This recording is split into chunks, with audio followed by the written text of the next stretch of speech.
이런 것만 보면 원자력 투자에는 조금 신중하게 접근할 필요가 있다라는 뜻이 되겠습니다. 그리고 네 번째가 바로 이겁니다. 배터리 에너지 저장 시스템, BESS라고 하는 건데요. 전지 전력 저장 시스템. 이런 배터리들을 한 패키지로 묶어서 저장소로 쓴다는 그런 개념인데요. 배터리와는 조금 또 다른 개념입니다. 이것도 역시 신재생 에너지의 가능성을 보완하기 위해서 나온 거라고 볼 수 있는데요. 전력망 중간중간에 BESS를 설치해서 저장을 해놨다가 필요할 때 부족한 곳에 보내는 그런 개념이 되겠습니다. 앞서 말했다시피 배터리와는 조금 다른 분야이기 때문에 선도업체들도 배터리 만드는 회사하고는 다릅니다. BESS 점유율 상위 업체는 선그로우라는 회사이고 그 뒤로는 플루언스라는 회사, 또 테슬라도 BESS 사업을 하고 있습니다. 그 뒤로 화웨이, BYD가 각각 사업을 하고 있죠. 이 플루언스라는 회사는 미국 회사이지만 중국산 배터리에 자사의 OS 그런 프로그램 소프트웨어를 붙여서 판매를 하고 있습니다. 선그로우는 아시아 태평양 지역에서 선두업체인 반면에 플루언스는 미국과 유럽에서 선두입니다. 또 테슬라는 북미에서 1위인데 BESS의 배터리로 전기차의 폐배터리를 사용한다는 그런 논의가 진행되고 있어서 테슬라의 BESS는 더 성장할 가능성이 있다고 저자는 얘기를 하고 있습니다. 다음은 가상발전소입니다. 가상발전소는 실제 발전 시설을 보유하지 않고도 네트워크를 통해서 전력 생산과 소비를 연결시켜주는 그런 사업인데요. 쉽게 얘기를 하면은 전력회사와 도매시장을 연결하는 전력 중개사업자 정도로 보면 되겠습니다. 이 전기를 사서 가지고 있다가 필요한 곳에 보내주는 거죠. 근데 그 전기를 사오는 대상이 이런 테슬라의 자동차, 이 태양광 패널, 작은 발전을 할 수 있는 그런 주체들한테 전기를 가져와서 그런 것들을 필요한 사람들한테 다시 파는 거죠. 그렇기 때문에 직접 발전소를 가질 필요가 없기 때문에 이 가상 발전소라는 이름이 붙은 겁니다. 독일의 넥스트 크라프트 베르케, 영국의 플렉시트리 시티, 이탈리아의 NL, 미국의 시파워, 그리고 오토그리드, 볼스터 이런 회사들이 있고요. 또 GE라든지 포드 같은 전기차 회사들도 이런 관심이 많습니다. 전기차들을 그런 발전 주체로 사용할 수 있기 때문인데요. 테슬라가 제일 대표적입니다. 테슬라는 호주에서 이 가상발전소 사업을 하고 있는데요. 테슬라의 호주 가상발전소는 일반 주택들, 개인들까지 포함했다는 점에서 좀 특이합니다. 또 앞서 말한 히타치도 이 가상발전소 사업을 하고 있는데요. 플랫폼을 개발해서 히타치 배터리 저장 장치와 함께 팔고 있습니다. 독일, 중국, 싱가포르 등에서 사용되고 있습니다. 다음은 청정수소입니다.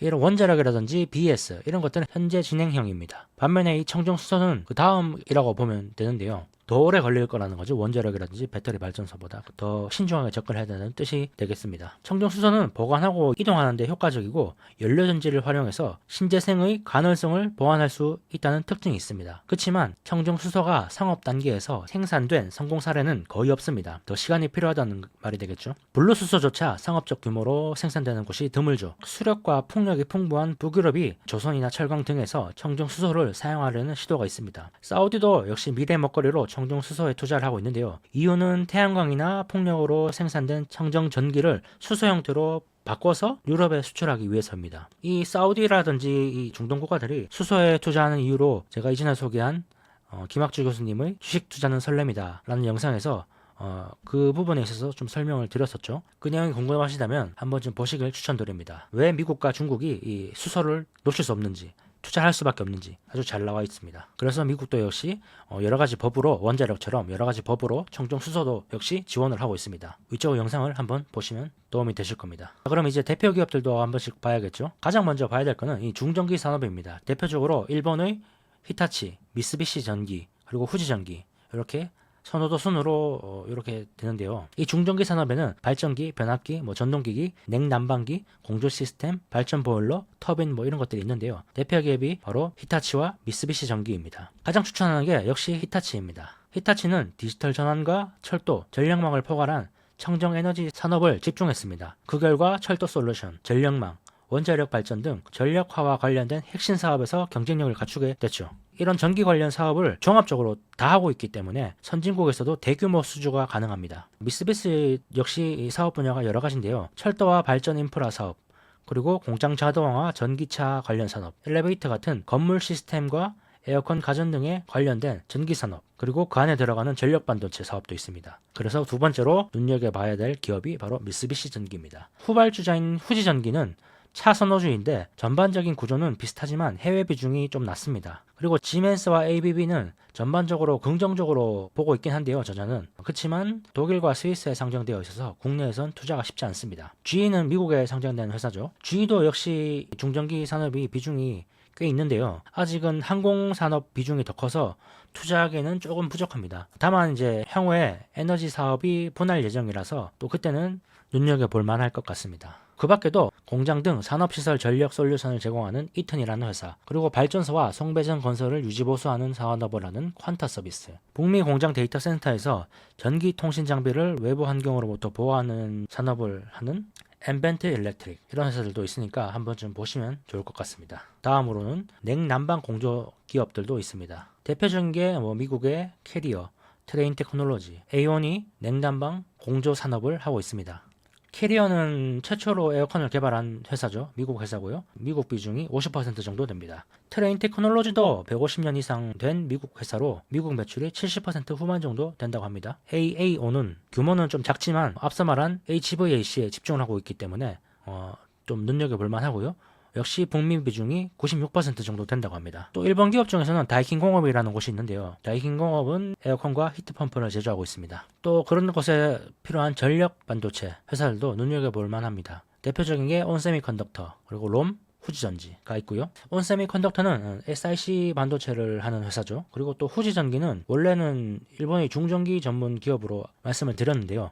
전력 반도체의 사업 비중이 꽤 크기 때문에 전력 반도체 관련주로도 볼만합니다. 그리고 배터리 에너지 저장 시스템 BESS에는 대표적으로 플론스 그리고 테슬라가 있습니다. 하지만 배터리 저장 장치는 아직 초기 단계라서 투자할 정도까지는 아니라고 얘기를 하고 있습니다. 저자도. 또 중국 기업들이 해외 진출 가능성도 있기 때문에 더 조심해서 접근을 해야 되죠. 그 중에서 플론스 같은 경우에는 북미, 유럽 합해서 1위이기 때문에 체크를 해볼 만하고요. 테슬라도 북미에서 사업을 하고 있지만 테슬라 사업 전체로 보면 비중이 낮기 때문에 배터리 에너지 시스템 때문에 투자하기는 좀 부족하다 정도가 되겠습니다. 근데 이제 테슬라는 좀 특이한 점이 앞서도 말씀드렸지만 개인과 사업자 모두를 대상으로 하고 있어서 점유율이 아주 높다는 그런 특징이 있습니다. 발전 가능성은 더 있을 수 있겠죠. 원자력도 역시 아직 좀 조심스럽게 봐야 될 그런 산업입니다. 소형 원자력은 아직 상용화가 된 적이 별로 없어서 투자하기가 힘들다고 얘기를 하고 있고, 하지만 이제 정책 모멘텀은 계속 지속될 것으로 예상을 하고 있습니다. 그러니까 차라리 SMR, 원자력 이런 회사에 직접적인 투자를 하기보다는 우라늄 채굴 기업인 동시에 웨스팅하우스의 주요 주주인 카메코 같은 회사가 오히려 더 볼만하다고 얘기를 하고 있습니다. 그리고 고순도 전홍축 우라늄을 최초로 미국에서 생산한 센트러스 에너지, 우라늄 광선에 많이 투자한 우라늄 에너지도 눈여겨볼 만하다고 저자는 얘기를 하고 있습니다. 태양광, 풍력, 청정수소는 지금까지 언급한 기업들보다 더 신중하게 접근해야 한다고 얘기를 하고 있는데요. 이 오스테드는 세계 최대의 풍력 발전 기업인데 이런 오스테드조차 금리 부담으로 인해서 미국에서 해상 풍력을 취소하기도 했습니다. 청정 수소도 아직 대부분 적자입니다. 다만 사우디 수소 프로젝트에 참여한 에어 프로젝트라든지 청정 수소 프로젝트를 꾸준히 시도하고 있는 린데 같은 기업들은 관심을 가질 만하다고 얘기를 하고 있습니다. 또 스마트 건설 기업들도 있는데요. 디지털과 신재생 기술이 접목되면 선진국들의 건설사들이 유리할 걸로 저자는 보고 있습니다. 미국의 제이콥 솔루션, 에이콤 테크놀로지, 플로어르, 스텐텍 같은 회사들이 있고요. 또 인프라 엔지니어링 소프트웨어 회사인 벤틀리 시스템스에도 주목을 하자고 얘기를 하고 있습니다. 그리고 전기차 확산으로 리튬, 니켈, 코발트 같은 원자재들의 수요도 크게 증가할 걸로 보고 있는데요. 원자재는 변동성이 크니까 직접 투자하기보다는 원자재에 투자하고 있는 기업에 투자하는 것이 낫습니다. 구리광산을 가진 퍼리몬트 맥모란, 그리고 전 세계의 다양한 원자재 LNG 밸류체인에 투자하고 있는 일본 상사들, 대표적으로 미쓰이물산, 미쓰비시 상사, 스미모토 같은 이런 일본 기업들에도 주목을 해야 된다고 얘기를 하고 있습니다. 또 전기차 폐배터리 산업도 주목을 해야 된다고 얘기를 하고 있는데요. 대표적으로 고려아연을 얘기하고 있습니다. 고려아연 같은 경우에는 청정 수소 산업도 하고 있고 중국 이외에 생산 공장이 많아서 저자는 선호를 한다고 얘기를 하고 있습니다. 한국 기업들이 잘 안 나오는데 고려아연이 등장하니까 좀 반갑기도 하네요. 자, 전기에너지로의 전환은 이 정도이고요. 다음은 ESG. 자, 지금 우리는 가까운 미래에 주목을 받을 산업들. 첫 번째, 클라우드와 AI. 두 번째, 전기에너지로의 전환.